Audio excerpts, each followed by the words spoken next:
You mean nothing to me anymore. Never set foot in this house again. My father's harsh words echoed in my ears, supported by John, my soon-to-be husband. I left my family home in tears right after graduating from high school. My name is Amy, and now at 36, I am a farmer. It's been 18 years since I walked away from my family home. From this point on, the time I spend living my chosen life will surpass the time I spent in my family home, a thought that fills me with sentimentality. Our family home was in the city, with my father working in a corporate job and my mother as a stay-at-home mom. It was a family of 4, including my elder brother, born a year ahead of me. My parents were the sort who made no secret of ranking their children, with my brother always receiving preferential treatment. The meals we had and the grandeur of our birthday gifts were consistently superior for him. He flaunted his supposed superiority and always belittled me.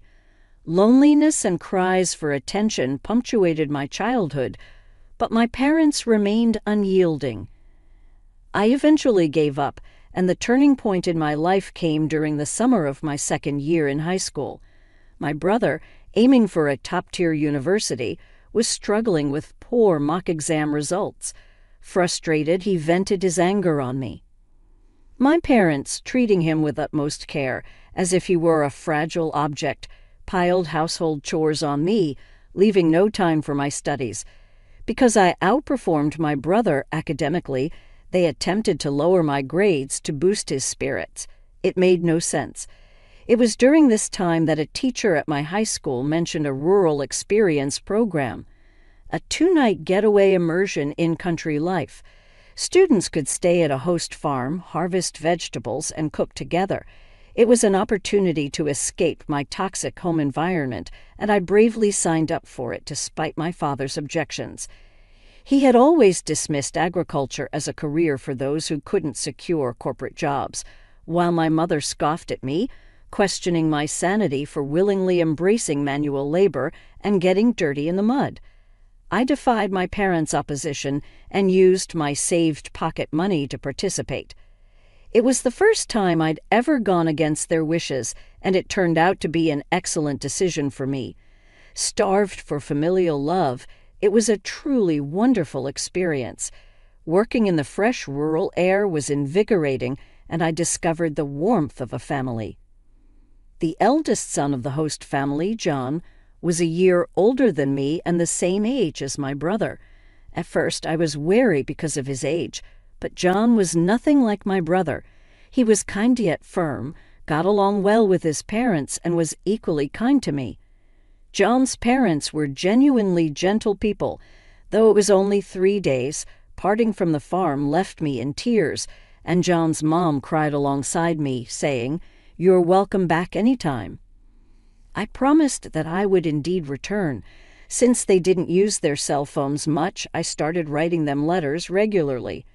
Before long, I began receiving replies from John, and it evolved into an exchange diary.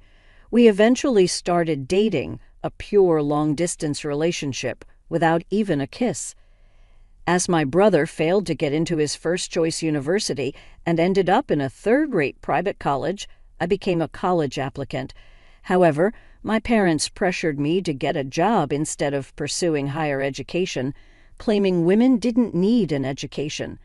The real reason was likely their fear of me attending a better college than my brother. Since the rural experience, I had dreamed of becoming a farmer. While I could become a farmer without attending college, John was a college student who had moved to the city, deciding to pursue a college education and aiming for a new form of farming. With a clear goal in mind, I dedicated myself to daily studies despite interference from my parents and brother. Upon passing the university entrance exam, my father erupted in fury, questioning if I, as a woman, intended to attend a better university than my brother. My mother joined in, claiming they couldn't afford to support me because my brother needed the money. Devastated by their words and a massive argument, I chose to sever all ties with them. John, now my in-law's son, came to pick me up, and they generously supported my college expenses, 4 years later, I married John, never contacting my parents or brother during my college years. However, when my in-laws insisted, we informed them about the marriage. My husband decided it was time to visit my childhood home for the first time in 4 years. The timing was chaotic during the planting season, so we could only make the visit at the beginning of summer. My husband, in-laws, and I arrived with sunburned and darkened faces from working outside. To our dismay, my parents and brother openly ridiculed us upon our arrival. My mother, in a condescending tone, questioned our financial status, stating, "No offense, but how old are you exactly? You must be quite poor to be working until you're all dark like this." Feeling mortified, I pleaded with her to stop, but she ignored me. My brother smirked and taunted, belittling those engaged in physical labor. I turned pale as the gentle smiles on my in-laws' faces froze. My husband firmly declared, "With all due respect, we are proud to be farmers." My father condescendingly laughed, dismissing me at 18 and stating, "Just to make it clear, you're a stranger to us now. You're marrying a poor farmer who has to sweat and work hard. We're going to treat you as if you don't exist. It'll be a problem if you come asking us for money. We don't want to see you anymore." Already disowned at 18. I knew I was on my own, even without explicit confirmation. Despite this, I tried to maintain courtesies. The sympathetic looks from my in-laws and John were difficult to bear. On the way home, I quietly wept and resolved to forget about my biological family. Time passed and 18 years flew by. The emotional wounds had thoroughly healed. I had given birth to 2 children, and my days were busy but fulfilling. Although I had virtually erased the memories of my parents and my brother, I was informed by a cousin that my brother was getting married. At the wedding, my cousin said, however, I hadn't heard anything about the marriage plans of my parents or my brother. "Well, since we're estranged, it's true that there's no way for me to know," I replied. "I heard they are building a new duplex. I wonder if it's completed." Apparently, both my parents, my brother, and his wife planned to move after the wedding. My cousin knew about the estrangement between my parents and me, that they seemed to think that I would attend weddings and funerals. After finishing the phone call with my cousin, I impulsively dialed my mother's cell phone number. However, I was met with an automated message saying, "This number is no longer in use." I tried calling my father next, and again the same automated message. Had they changed their cell phone numbers? I didn't know my brother's number, so I couldn't call him. With trembling fingers, I dialed the landline for my family home, and it connected. My heart was pounding as I waited for someone to pick up. "Hello," my brother answered. "Brother, it's Amy," I said, hesitating over what to say next. About to offer congratulations, my brother cut me off. "There's no need for you to do anything. You're a farmer or a stranger to me. Don't call me," he yelled and hung up the phone. I rushed to call him back, only to find that I was already blocked. This was harsh. No matter how much he hated me, we were still family, and it hurt to be rejected like this. Seeing my distress, my husband was concerned and gently asked, "What's wrong? Did something happen?" I couldn't hold back my tears any longer, and when I told him about the conversation, both my husband and my in-laws were as furious as if it had happened to them. "Your home is here, Amy. Your family is with us," my mother-in-law reassured me. Her words moved me to tears, and I wished she was my real mom. She cared about me much more than my blood-related mother ever did. My father-in-law said, comforting me, "You're happy now. That's all that matters. No need to get hurt. The one who laughs is the winner," he added. My husband chimed in, saying, "Let's take them as a bad example and make sure we don't turn out like that, even for our children." Not knowing the situation, he hugged me tightly. "Thank you, everyone," I said, feeling warmth in my heart, realizing how happy I was now, even though I wasn't blessed with a supportive biological family. However, things took a drastic turn when my business was featured on national television. My in-laws, originally large-scale grain farmers in the American Midwest who also grew a wide variety of vegetables and fruits, had a lot of produce that didn't meet the standards. I had studied food business in college and spent a lot of time figuring out how to sell all the produce without waste. Backed by the local farmers union, I started an online business selling jams, juices, and pickles made from slightly damaged fruits and vegetables that couldn't be sold as they were. My business was a huge success. It was a hit with moms who wanted to feed their children safe, domestically produced food, and seniors' demand for nostalgic homemade pickles from those who cherished the taste of yesteryears led me to build a company. Over time, it flourished into a $5 million business. Our success story garnered an in-depth report, and following the TV broadcast, we received a deluge of attention, orders, and inquiries. Amidst the constant ringing of both the company's phone and my personal smartphone, an unknown number caught my attention. Without much thought, I picked it up, only to discover it was my estranged brother. It appeared he had seen the national television feature on my success and wanted to borrow money to start a business. Swiftly and firmly, I rejected his request. Undeterred, my brother persistently screamed over the phone, urging me to stop arguing and give him the money, asserting that if a woman like me could start a business and make money, he was bound to be successful.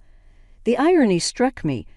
This was the same brother who had previously declared me a total stranger when I was just a simple farmer. Instead of responding to his pleas, I questioned him about why they hadn't informed me about the move. His surprising answer revealed that my brother's wife, a city girl, had influenced the decision to cut ties the moment my name was mentioned. An insight into her character led me to believe she shared the traits of my brother and parents. A few hours later, an unknown number called again, revealing itself as my father. He demanded an explanation for why I, a woman, was a boss and accused me of stealing a man's job. I clarified that both John and my father-in-law were integral to the farming business, and it was only natural.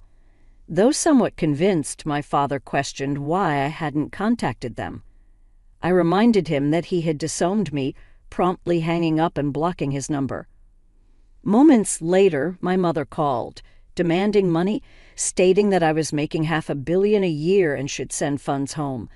I explained that the business generated $500 million in total revenue after covering expenses and employees' salaries, leaving little left over. My mother accused me of lying, showing no embarrassment in persistently demanding money. Firmly, I asserted that I wouldn't send money to strangers, whether I had it or not, then hung up and blocked her number. I thought that would be the end of it, but I was mistaken. My parents, my brother, and his wife, whom I had never seen before, showed up uninvited at my in-laws' house. My father announced, "Hey, Emmy, want to see the surprise? I'm revoking the disownement." Their desperation for money was astounding. Even my mother-in-law couldn't hide her disbelief and asked, "What on earth is going on with you people?"